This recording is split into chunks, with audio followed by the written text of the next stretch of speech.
What up? What up? What up? Hey, Welcome to hey, Crossover. I am Takara, and you know I'm with the GOAT of your coach. Carla Harris, let's go. Hey, listen, right into it. Look, Golden State wins the NBA championship. I felt they had more experience. I was pulling for the Celtics for a totally different reason, but I didn't think that they could if they didn't win game six, I knew that they didn't stand a chance. Curry and the gang showed up. Yeah, you didn't waste any time. You jumped right into it. You have been saying that. Yeah, they didn't waste a day. Those boys said, we're going to close this out. Like, let's put the babies to bed with the children, the women and children to bed. Let's go and get these rings. So, yeah, they pulled it out. Curry and crew got them another ring. What is this, 4? Yeah, this is four. This is four, and he walked away with the MVP. Man, you know what? Andrew Wiggins to me was the X factor in this series because he had the task of either being on Jalen Brown, who was dominating, Jason Tatum, which is a rising star in the league, but he gave him problems. Yeah, I think Wiggins was a big X factor. A couple of other people too, but Wiggins was big, and of course, no matter how big he wasn't going to be given that MVP recognition. But I think he brought something to the table as well as Poole, who was major, bringing his thing to the table. So I mean, it made them a well-rounded team. I mean, championship-worthy team. I mean, they really came at Boston with a vengeance. Like we gonna get this tonight. We're not even gonna wait to get back home. Right. We're gonna get this tonight. Like, let's get this tonight. And so I'm being a coach. I love to see the celebration. Like I revel in just watching the celebration. So after the game, the post game, the interview, I'm the one that's sitting up watching all of that because to me it just brings back that drive, that hunger to go back out there and compete because you want that feeling again. So yeah, I loved it. Right. Listen, like I said, Steph showed up. He showed up again. He came off one of those nights where, it broke his streak of making threes, having a three made in each game he's played. He broke that streak the game before, game 5, because he didn't hit a three. But then, Oh, yeah, dang, I didn't realize that. yeah. But you know what? And I've had this conversation with people, and they're like, man, he didn't make a three. And I said, listen, Steph is Steph. Steph's your three-point shooter. By Yeah, Steph dropping like 43, 45 points, he's not that guy to drop yeah. 43 every night for you. No, no, no. He does well. So when you have someone drop 45 points, expect an off night unless they consistently drop 45, 50 for you every night. Mm-hmm. Steph's not that guy that's gonna do that or has shown us that he does that. But what he does, his gift, we cannot deny that. But he had to put in extra effort to drop those 40, 43, 45 points. Okay, so that leads us into this. Your top 10. So if he's not consistent at being able to drop 43 points a night, which you might say your top 10 type of caliber players are able to do that because they carry their team, as Charles Barkley says, they're bus drivers for their teams. Give me your top 10 then. Who's your top 10? Who's are some people that could, maybe not in order, but who qualifies to be in that top 10 for you? Bill Russell, Kareem, that's 3, right? Mm-hmm. Yeah, that's 3, MJ, 4, Kobe, 5, LBJ, 6, 6. I'm gonna go with Akeem. 7, I'm gonna go with Shaq, 8, Magic, 9, and Larry Bird. 10. I mean, so let me go back. Oscar Robertson, none of those guys right there. Those guys are great. They're just not in my top 10. And even if, say, we did interchange one of them out, who would you pull out of the top 10 and place in there? So who would you put Oscar Robertson in replace of? No, I'm No, I not was just saying saying I like would. I'm not saying I would. One, because I mean, I don't know if he even took the range of shots that some of those players took because there wasn't 3-pointers back then. Yep. So a lot of people don't know that. I don't know if they even took that type of range. Most of their stuff was going to the basket, pull up, little short pull up. So I respect those guys. I respect many of Dr. J's, and like we Yeah, didn't even mention Dr. J. exactly. So if we want to give Steph Curry that, you got Dr. J, which is another one of my favorites. Watching him glide through the air, and George Irvin, like so many. We didn't even mention. We call him the big fundamental. Yeah, We Tim didn't even Duncan, mention Tim Duncan. the Admiral, So David Robinson. so we got some players that we left off. So there's a lot of people that don't feel like Steph is in the top. He's a great. That doesn't mean he's not a great player. Yeah, You definitely not know, taking anything away from take him. anything. Now, would I say he's one of the top or all time shooters? He's the best shooter we've ever Yeah, seen, hands down. right, hands down. But that still doesn't put him in the top 10. Isn't that amazing? It is, but you know what? He's revolutionized the game, right? Hmm. Because of what he brought to the game. He understood his lane, he perfected his craft, and the Yeah, game has forever changed because of him. He's a trendsetter all day long. yeah. I personally can't give him top 10 yet. And I personally cannot tell you Steph is the best point guard we've seen in the NBA from my eyes, because I'm going with Magic Johnson all day. 6'9" point guard that could play every position on the floor, but he's your point guard. That's Mm. my number one guy, hands down. Did Magic defend though? He's 6'9". He has to inside out. This man's skin is long. Yeah, yeah. Freaking I defend. just uh, I just had to throw that out there. I just had because Steph gets problems Bully about his don't he get defense, and yeah. Yeah. so yeah. Magic was I big mean, though.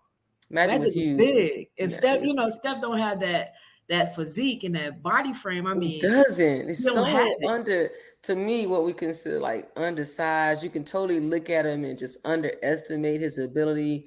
I especially coming into the league, I Yeah. watched a video of him coming in. When they went back to when he came, I was like, this is a baby. He's put on some muscle mass and this Yeah. beard and everything to make him. But yeah, he still again doesn't that his presence isn't one that you like, oh my goodness, Right. he's walking on the court. So But definitely his understand that. his impact though, Yeah. Steph's impact is crazy, because you can't wait at half court for him. You can't wait at the top of the key and wait for him, because he's pulling it. Like, Yeah. he's made people respect him enough that, man, listen, 94 feet, like literally 94 feet. 94 You need feet. to know where this man is at. His Um, confidence is, yeah, is amazing. Like I seriously, think he believes like I can hit it from anywhere. he You blink can. on me or you slip on me if you want to, it's gone. So Yeah, and that's where it starts at. That's what a lot of people don't realize. It starts with what you believe about yourself, and then the rest will fall into place. You start believing that I can hit this shot, believing that and of course putting in the work. That's the part that a lot of people don't see. that's I call it. it the TTP, trust in the process. So a lot of people don't see that, but Steph puts in work to be able to come in there and perform when the lights turn on. That's Yep. the part that people don't see. Yep. And think about this too. Like, we do say, he looks undersized, but he has put on muscle mass. And the thing is, like, genetically, Steph isn't gonna be a No, bulky guy. Like, look at his no, parents. He's just not right. gonna be like so muscular and bulky. But for what he does have and what he brought to the table, making sure his ankles are strengthened, making sure his balance is there, his core is Yeah, intact, yeah, he's a shooter. And yeah. he got his handle together. And I mean, if I'm undersized and I know, what I'm saying, I'm trying to get to the basket, and these guys under here like 7-footers, I'm gonna Hmm. perfect a different part of my game too. It's gonna be mid-range, or I'm gonna have to take them out a little further, which he did. And Yeah, I think it was the smartest thing, because now you gotta respect the man coming off half court. And now he has a handle to where he can get by you, get to the bucket. Early in his career, he had issues finishing at the basket. He's drastically improved there. yeah. Drastically. I agree. I agree. So the NBA has wrapped up. We have the draft tomorrow Yep. night. Before we get into the draft, the sad news, what these fallen players that we've had. Man, yes. Caleb Swanigan from played for Portland, you know, young man found, dead. It's like crazy, man. It's unbelievable. Um, 25, right? Yeah, about 25 years old. Today, I heard 26-year-old Baltimore Ravens linebacker Jalen Ferguson died at 26 years old. Like, it's unknown of how right now, but it's crazy. Even to, Tony Saragusa died today, 55 years old. It's like we're seeing so much death within athletes. Yeah, Um, we don't know the cause of everything just yet, but it's very important to take care of your mental, take care of your physical body, yeah. as well as your spiritual body. And I know you was telling me about the kid that was at LSU. Yeah, Um, the young kid. Before we go into that, Caleb, it's. I mean, it was really crazy for me to read that they were saying it was natural causes. Somebody said he may have been a bit obese. I mean, mhm. obese rather, oversized for his body. I mean, Yep. he's a big guy naturally. But yeah, natural causes at 25. That's unbelievable. But Yeah, yeah, the I think. young man Everett Jackson Okay.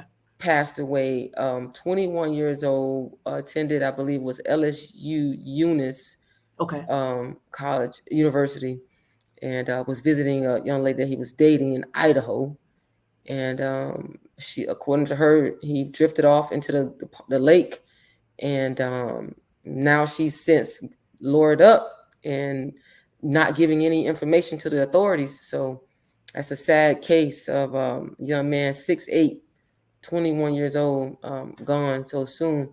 So prayers for his family and all the family of those fallen athletes. And I'm just, I know it's a tough time right now for them, and I wish them well. Wish them well. Yeah, and something on Caleb, he transformed his body to play to make it to the NBA. Yeah, So what we saw was not his genetic makeup. You know, he yeah, he lost the weight and was able to perform. But I did hear that his father was naturally a big guy as well. So I guess once he stopped playing, like some things that are genetically passed down to us, we try our best to escape them and we can't.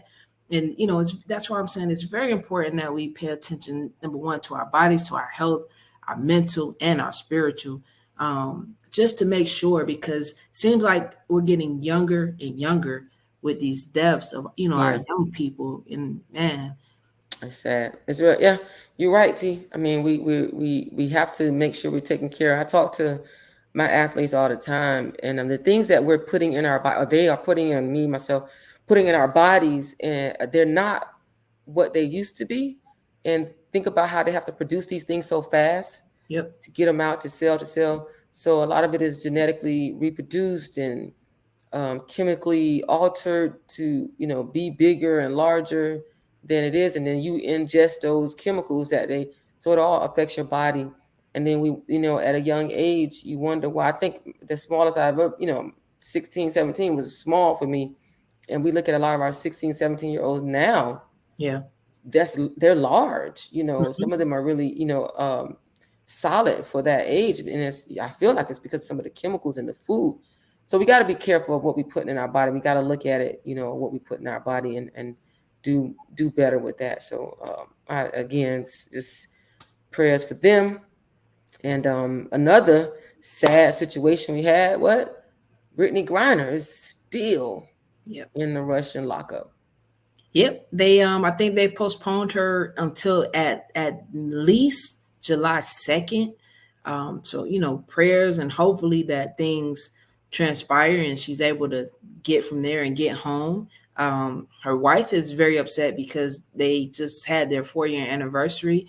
They were due a call on, I think, this past Saturday. But everybody at the U.S. Embassy in Russia took the day off, so she wasn't able to get the call. They wasn't able to communicate.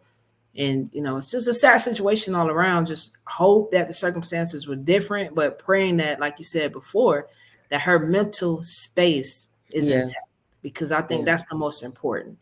And, once she does get released, if we as Americans and, the media can give her that time, that private time and space to just get back adjusted and acclimated with her loved ones. mm-hmm, Like, are we going to be able to respect the yeah, space, or are we just going to start throwing mics in her face and mm-hmm, wanting her to speak on everything, right. Right. I believe they will. It's just American media is made that way. Her team is going to have to do a great job in protecting her and getting her the therapy that she's going to need to recover. because that's trauma. No matter what, that's trauma. I'm not sure how she's being treated, but the fact that I'm incarcerated in a foreign country, away from my loved ones, that alone is enough trauma. And I'm, Exactly. along with whatever her treatment of food may be like, she's not eating what she's accustomed to eating. She's not able to do the things that she's accustomed to doing. So those are traumas. So she's going to have to definitely get work to get acclimated and to get back into society and to function, to be herself. So again, another person, we're praying for her, wishing her well, and hoping that she gets home to her family and her freedom restored soon, real Yeah. soon. And I feel like they're gonna have to sneak her home. I'm serious. I feel Yeah, like they're gonna have to sneak her home. Like it can't be a public thing because you're gonna have media waiting on the runway. Like you're gonna have media waiting outside. Seriously, I feel like I they're gonna believe have to get a escape plan to get her back here and nobody even know. You know what I'm saying? right, right, and that's possible. They may Undisclosed do that. location. Like The when next thing like you know, she just here. The next thing you know, yeah, she's like on an oh interview. Like, oh, she's right. home. Yeah. So that's Correct. definitely. Man. Yeah, so prayers for her and her family for sure. Man. But let's get into the crossover. A lot Yeah. of time we have all the time we have our guests on here and they're talking about their crossovers. A lot of people don't necessarily know about the crossovers we face and endure on a daily basis. Yeah. So I think that's something that we could definitely share with the crowd and share with our fans and everyone that supports us. How are we coping and dealing with the crossovers that we deal with? Well, I mean, tonight's show, for everybody that is tuning in, we appreciate you guys. We are the guests on our show tonight, and we want to be able to share, a part of our story with you about how we crossed over. And Takara, you want me to go first? I'll go first Yeah. with the crossover for me. It's a lot, it's a lot. A little bit of my history. Just grew up. Mother was murdered at a young age, so I never knew my mother, and bounced from place to place. Stayed with my sister and family members, and it's just the grace of God to be able to be in the mindset that I am in, and the place that I am in, um, being introduced to that God figure, saying like, Lord, I trust you to be able to bring me through to manifest the things that I need for my life without having that mother there with me. So today, as a let's go back to like high school, playing basketball at Miami Northern Senior High School in Miami Gardens. I'm a proud New Orleans Viking, and I graduated from there and earned myself a scholarship to the University of Miami, where I played under Fern Labate. We were Big East champ, like back-to-back Big East champs. Played against the likes of Rebecca Lobo, Jennifer Az. So we had some great battles during that time at the University of Miami. And I came back. I wanted to give back to my alma mater at Miami Northern Senior High. So for the last 28 years, I've been a coach at Norland. For the last 23 years, I've been the head coach at Norland. So I'm back home, giving back to the kids in the community that look like me, want to be that person for them that I felt like I needed. And I shout out to my high school coach, Jim Wilson Blood, for everything he did for me and made me want to be that person too, to give back. And then talking about that entrepreneurship, I've always had that entrepreneurship itch in me. I remember saying, oh, I want to have a daycare, I want to have this and that, and wasn't really sure about how to do it. And I want to tell our young people listening, you are in a day and age that anything you say you want to do, just get on a computer, type it in, and there's going to be something somewhere. YouTube University, Udemy, I'm not sure if I said it right, Udemy, you can find a course on anything you want to learn and go into. So there's no reason why you guys can't achieve the goals that you. The problem is a lot of them have to set the goals and have to have desires and things that they want to do. But that's another story. But I went on to say I want to be an entrepreneurship. Didn't know what I wanted to do, but got with a group of friends, and we got the Hopes and Dreamers Foundation going. We were doing things in the community, Save Our Daughters. We've been involved for the last, I don't know, 10 years with that foundation. Then I said, I have the story I want to tell. So I wrote a book, Notes from a Coach. and got that out, publicized. I just finished the workbook campaign to go with it, so I'm looking to get that out, either an ebook or bound in hard copy to go as a companion to that. I'm excited about that, so I hope I can get that launched by the end of the summer.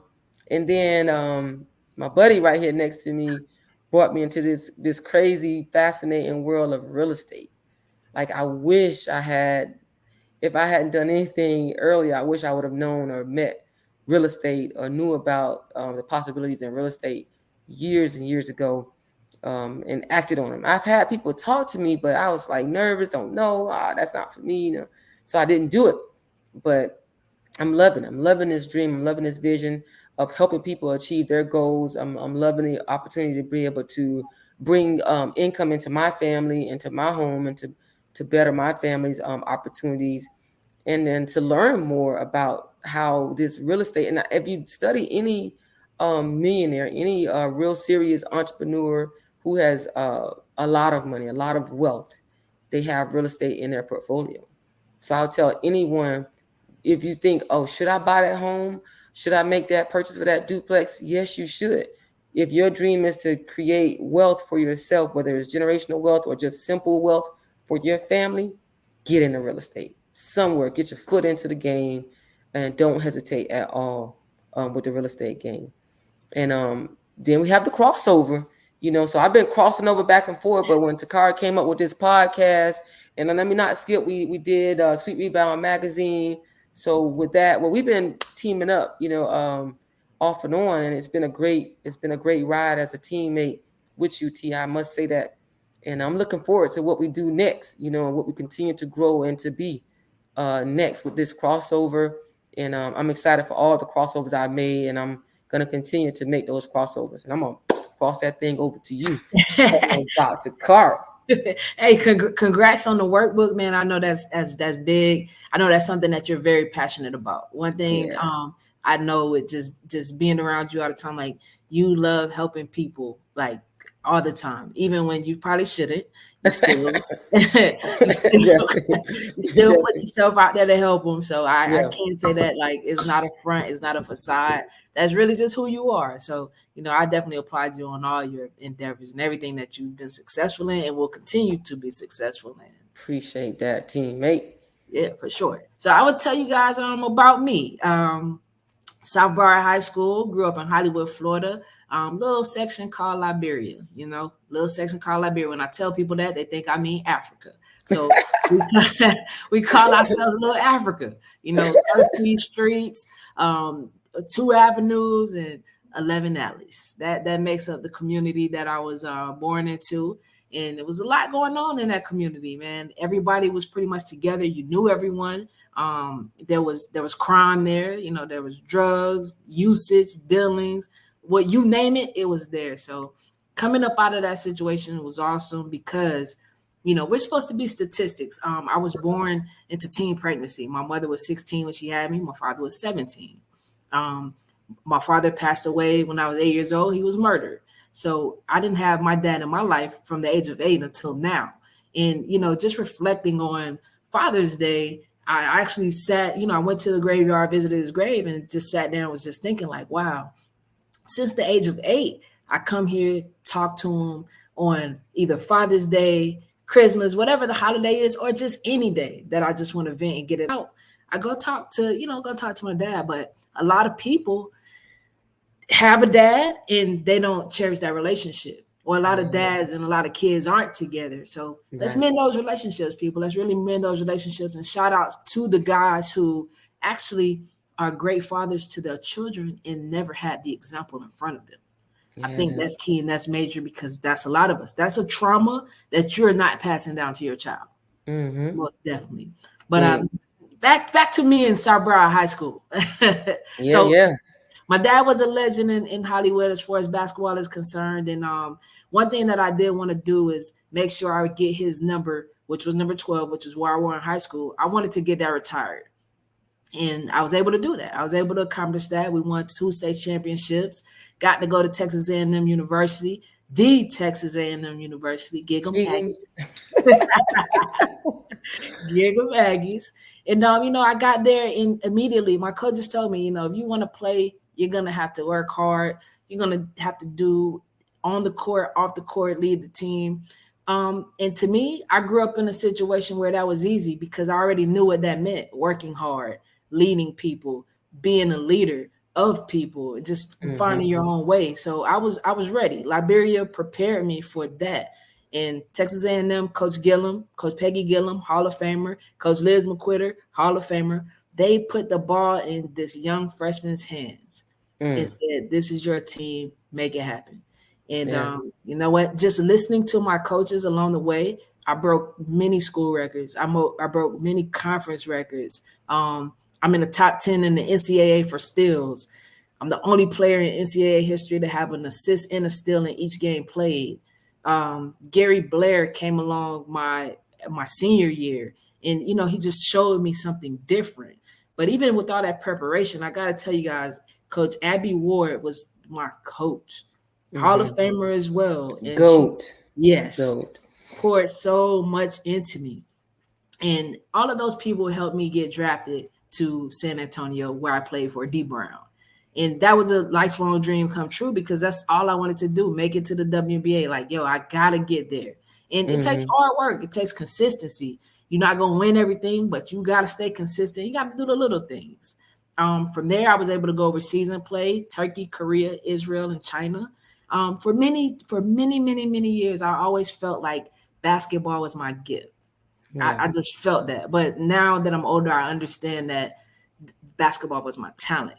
My gift was something totally different. And God will show you your gift in due time if you just stay consistent and do the work. Mm-hmm. So even while playing basketball, my sports agent said, "Man, Toccara, you should get your real estate license."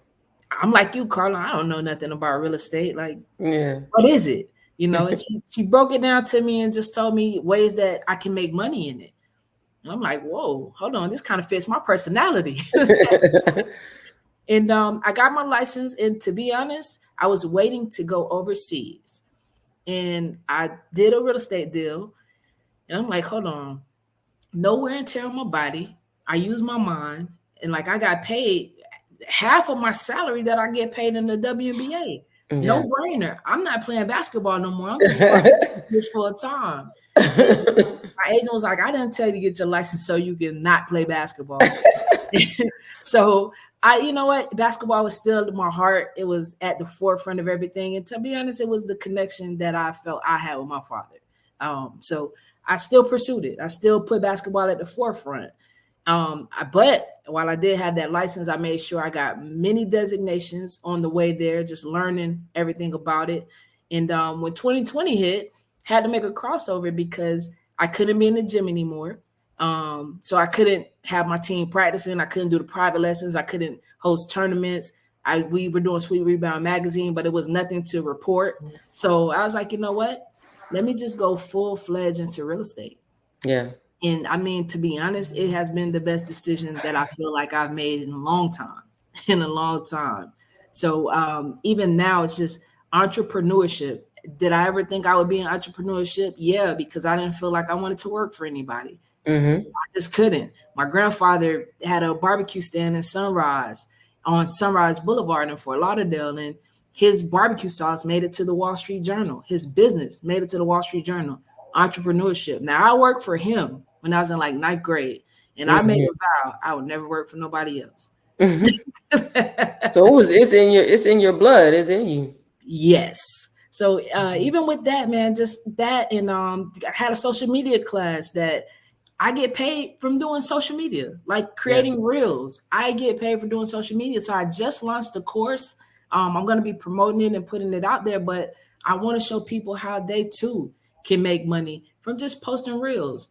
No matter how small that number is, it's money that you didn't have before. And it's something that you probably just do on a daily basis. You just Yeah. don't know how to monetize it. Hey, So y'all listen to her because she got me right. She got me right. I'm on the. I'll be the one giving a testimonial yeah. that she got me right. So definitely listen. Well, let's see if you don't mind. We didn't talk about this, but let me ask you a couple of questions, like Mhm. so the people can get to know you a little bit. What would you tell your younger self? Some of the questions that we ask other people. What would you tell your younger self, knowing what you know now? What would you tell your younger self? Follow your heart. Follow your heart. What is for you is for you. So what God has for you is for you. A lot of times, we want to bring everybody with us, right? Like, so when I'm younger, you have friends and you like, yo, we want to go to this school, and you all think that you're gonna go to certain schools together. But God doesn't, if He doesn't see it that way, and if that's not the plan and path He has for you, it's not gonna work out that way. So you gotta understand too, it's okay to outgrow people. Mm. Doesn't mean you lost any love for them, and they haven't, hopefully they haven't lost any love for you, but it is okay to outgrow people. And if you just stay focused, because we can get all over the place. I get all over the place all the time, even as an adult. It's Yeah. really staying focused on the thing that really drives you and motivates you. So if I I could tell think my one of younger the self, biggest things. Go ahead, finish. no, I was saying, if that's what I could tell my younger self, that would be it. What God has for you is for you. Stay focused on the thing that really drives you and pumps you and really makes you want to get up and get it done. I mean, I think that's key. And like what you were saying about staying focused, I was gonna say like writing things down. Like I have a card, I write, I keep it on my desk. I write things down. I think too many times we don't necessarily, it's okay to have, especially in the entrepreneur's mind, there's always a true entrepreneur, there's always something spinning and turning. You got to get it down so you can get it organized so that you can understand your plan of action, how to move and to how to tackle all of them. um, so you don't get frustrated, because you can kind of get frustrated and feel like I'm not making progress, Yep. because you have so many things going on in your mind. But let me ask you this: if you could do one thing, say at the young age of, you graduated what, 22, right? 2000. What would you do at that age of 22? What would you do different at that age of 22? So what I would do different at 22 years old, getting drafted to the WNBA, I would use my resources more than anything. And what I mean by that is I was an introvert. Not even gonna lie, I was always to myself. I have no problem being by myself. I can stay in the house all day. If I don't have to come out, I won't. So I would say at that age, being more sociable and just really studying the people before me and really making those relationships and picking their brains, because I had access to everything that I could have hoped and dreamed for. Olympians, Mm-hmm. I had a former NBA coach at my disposal. Even my other coaches, like even the organization. Think about this. I played for the San Antonio Silver Stars. You know who San Antonio is: Greg Popovich, Tim Yeah. Duncan, David Robinson. All of these people are there. So at 22 years old, if I would have just immersed myself in that organization and really pick everyone's brain around me, their CEOs, business Mm-hmm. owners, everything I could name was there. So that's what I would do differently.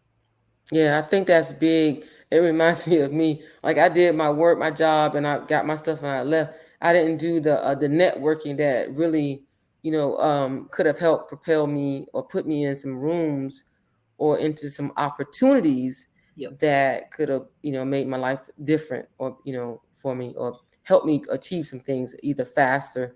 But I think everything happens for a reason. We're learning now about that networking and putting yourself in those spaces, in those rooms to better. What would you say about this? Is it important, or rather, how important is it to read? To Because everything that you need to know is not necessarily in the books of the academic books. Mhm. How important is it to read those different mindfulness books, self-help books, etc.? What do you think about those books? Man, that is very important. And you know what? My uncle, he got shot and killed when I was in the ninth grade. So I lost my dad in 1990. I lost my uncle, who kind of was like a surrogate father to me, in 1996, which was my Mm, freshman year in high school. And he wouldn't allow me to go out and play basketball until I read him a book. mm, So he instilled that in me early, like early in the game. You want to go play, you got to read this book, and you can't make no mistakes when you read this book. And he used to tell me I was a straight A student, and I didn't believe him because that's my uncle. You know, like I Hmm. see you every day. You wasn't a straight A student. Like you Yeah. wasn't this dominant basketball player you saying. And I happened to see all of his accolades and his grades. He wasn't lying. You know what I'm saying? So I Yeah. get that a lot of kids don't listen when you have access to the person. We don't listen to those people. It's just like not listening to your parents because they're your Right. parents. You see them every day. But it's very important. Right now, just like I was saying, like you gotta focus reading this. The one Yeah. thing, the The one one thing. thing.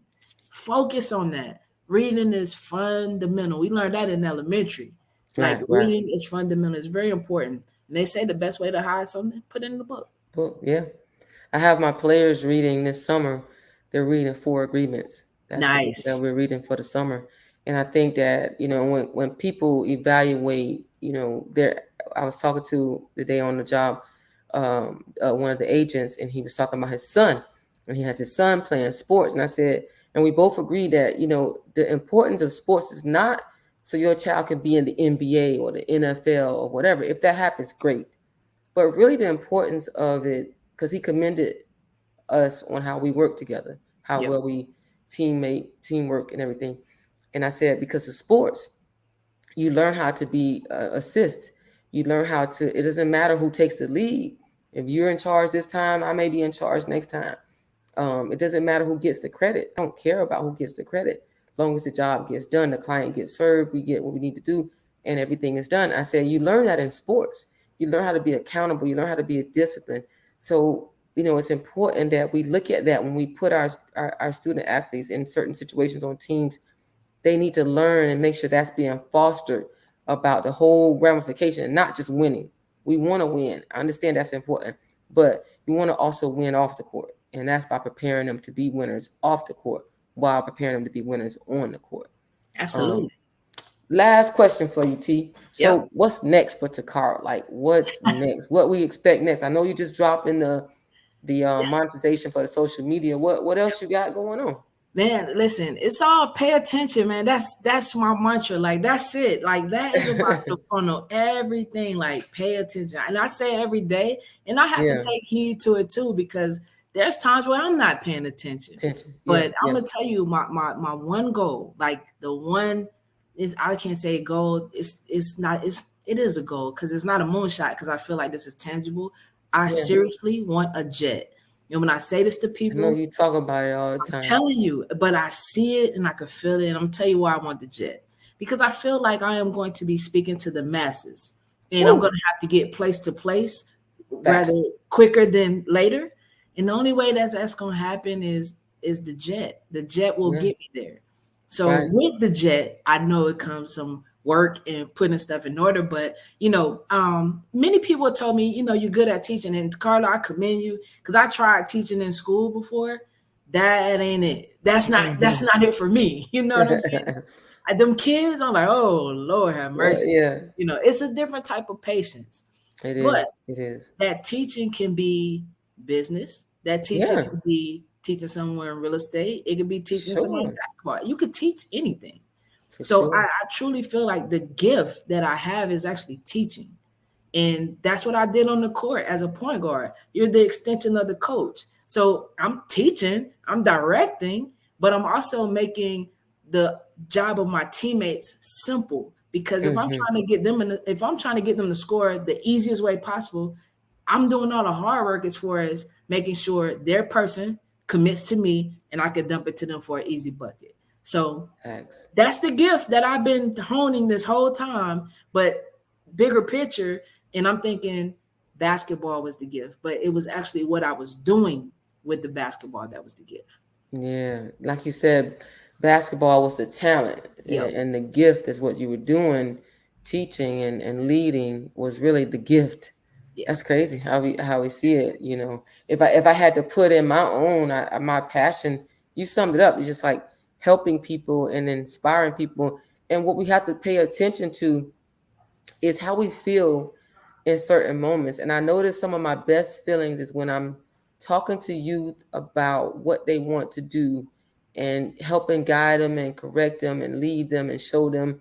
And I can see the light coming on in their face. Yep. Like, whoa, whoa, whoa. So some of the toughest and roughest kids that I had to encounter, in the school system, when I got them one on one and was able to talk to them about what they really thought about and what they really dreamed about and what they really had for a vision, and give them some insight on it, it changed. They come looking for me. What's up, coach? They come looking for me. So, that's when you really tapped into your gift. Yes. I really know that that's my gift. And so Yeah. what I'm working on is being able to utilize that in every aspect of, like, I had one of my players just the other day. She's new to my team. And one of my coaches was like, yeah, coach, do real estate. And she was like, oh my God, I want to do real estate. So I told her, hey, we're going to sit down and we're going to talk about real estate.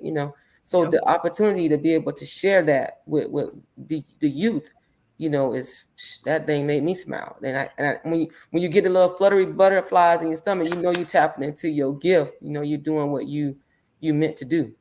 Yeah, and think about this, Carla. Like when we were growing up, did you hear anybody say they want to do real estate?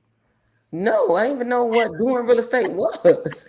I just see people living in houses. I didn't know it was somebody that helped them buy the house. I Right. didn't know that, or sell the house or Right. whatever. I didn't know some investor could buy this house and then fix it up and sell it to somebody else. Or, I mean, like, so many things that you can do with the real estate. I mean, development. Like, I see these growing up, seeing all these different McDonald's and all these people being developed. Like, what are they doing? Who did that? I'm thinking the city did it. No, there's some rich person behind that scene pulling those strings, putting those buildings up. So it's so much to learn that we really need to get out there and share this information with our youth, because they're missing out. They're missing Yeah. out. And I think a lot of times too, because people hit me up and like, man, you guys make it look so easy. They just don't see the daunting tasks behind the scenes that go into it. You see the success, but you don't see like all the other stuff that goes into it. Making Yeah. sure that the transaction stays in place. And I think basketball and playing sports help us to make everything stay together. Oh yeah, and it helps us not get shaky and weary when it starts to, like, rock a little bit. You and I both are great with coining phrases, but I'm going with my TTP, trust in the process. And what people don't like to do is trust the process. Everybody wants the shiny glitz and glamour. They want that end goal of the commission. They want that end goal of, you know, whatever, making more and make it. But you have to trust the process, and you have to do those little things behind the scenes so that you can be on that other end of the commission check or the accolades or the icon or whatever else comes with it. You have to be able to do those back things that nobody wants to do, up late studying, reading, getting those different designations under your belt. People don't see that part. They don't see that what you're putting in. They just see the win. Yeah. But hey, that's what Facebook and social media do. We only share the wins. We don't see the gut and the grind a lot of times. But if they go put in that work, it can happen for them. I believe it can happen. I'm big on words and manifestation. And one of the things, I'm gonna say this before I shut my mouth. But one of the things I heard today in one of my readings was, don't say anything to yourself or about yourself that you wouldn't want to be true. Love Like, it. we say sometimes, like, too many things. Like, everything you say, you need to be saying things that are edifying to yourself and about yourself. It's almost like, don't say anything about yourself, Carla, that you wouldn't want somebody else to say about you. Don't call Right. yourself dumb, stupid, lazy, because I wouldn't want, if somebody else said it to me, then I'm ready to fight. I'm ready to be. So why would I say it to myself? Right. So we got to be mindful of what we say to ourselves and about ourselves, because this little tongue is very, very powerful, Yep. and it leads to what goes on in the mind, and the mind leads to what we end up projecting out to other people. So if I can give anybody any tip, just be mindful how you use your words and your tongue. Let it be edifying to yourself, because that's where it all starts at. Yep. I love that. Love it. I love it. That's awesome, man. Hey, listen, we continue to build and we continue to progress, and we continue that by being consistent in anything that you do. Consistency is the key. Now, understand this: consistency, just like our decisions, have a consequence, whether it's good or bad. So if you're consistently doing the wrong thing all the time, what kind of results do you think you will yield? Right, right, right. those Exactly. those negative results. Yeah, So, yeah. and don't be afraid to ask if you see someone in the field that you're in and they're doing better than you, or you're striving to be that person. don't be afraid to reach out and ask. You don't Yeah. get a college scholarship if you don't get exposure, right? Right. If we don't Right. put ourselves out there. Same thing in business. You have to put yourself out there. And I know with social media, just being honest, a lot of people are afraid of getting on video because they're afraid of criticism that they're gonna face, or somebody's thinking this, that, and the other. I got a call today. A girl told me that people look at my videos and said I think I'm all that. Yeah. Okay. You know, Okay. like, Thank you. right. That's why I'm like, yo, that's why I never even thought that. And she was a classmate of mine. I'm in the restaurant last week. Another classmate comes up and says, "Miss Carla, don't stop doing those videos, man. I'm paying attention." So it's like There you God go. just sending these confirmations. You understand what I'm saying? Yeah. Because Yeah. we all face times where we like, man, I'm burnt out. But God will talk to you through other Yeah. people and let you know, like, no, you keep pushing. I got you. But you I gotta got trust you. them. You gotta trust them. That's true. That's facts, man. Another great one. T, we were able to sit down with the people tonight Yep. and share our tidbit and our wisdom and our words of encouragement. So I hope it was edifying to somebody. And I hope you can take it, run with it, and be the best version of you that you can be. Stop looking to the left and to the right. Just focus on yourself and your growth and doing the things you need to do to grow. And those things will happen for you. Definitely. Yep. Hey, it's been great, guys. Thank you all for paying attention. This Yes, I love it. Pay attention. Hey, let's pay attention, people. T be coming up with them, so y'all pay attention. And as we end, every day episode we end with hey, use the game. Don't let the game use you. And we thank y'all for tuning in. Another great episode of the crossover. Until Yep. next time, we out. Have a good one. Have a good one.